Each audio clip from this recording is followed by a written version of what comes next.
వైకాపా నేత మాజీ ఎమ్మెల్యే పిన్నెల్లి రామకృష్ణారెడ్డిని పోలీసులు అరెస్టు చేశారు.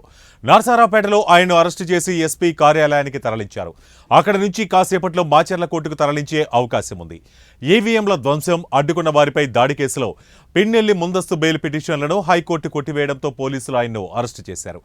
ఇదే విషయంపై మరింత సమాచారం మా 1TV న్యూస్ కరెస్పాండెంట్ దేవా అందిస్తారు. దేవా, చెప్పండి.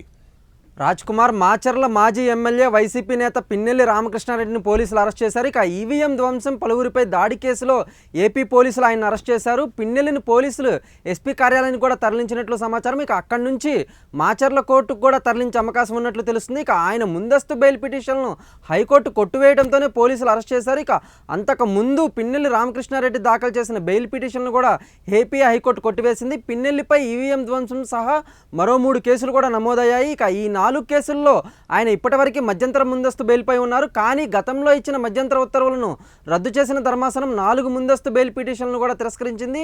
ఈ నేపథ్యంలో ఎన్నికల పోలింగ్ రోజు పాల్వాయి గేటు పోలింగ్ బూత్లో పిన్నెల్లి ఈవీఎంను బద్దలు కొట్టడంతో పాటు అడ్డుకోబోయిన టీడీపీ ఏజెంట్ శేషగిరిరావుపై దాడి చేసి హత్యాయత్నానికి పాల్పడ్డారు. ఈ ఘటనపై ప్రశ్నించిన ఓ మహిళను కూడా దుర్భాషలాడారు.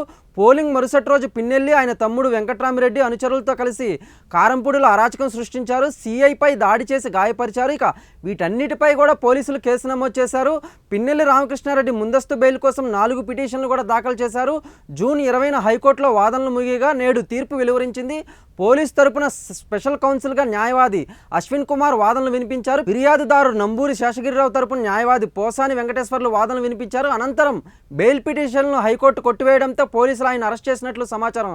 రాజ్ కుమార్, కెమెరామెన్ శ్రీనివాస్తో దేవా, 1TV న్యూస్.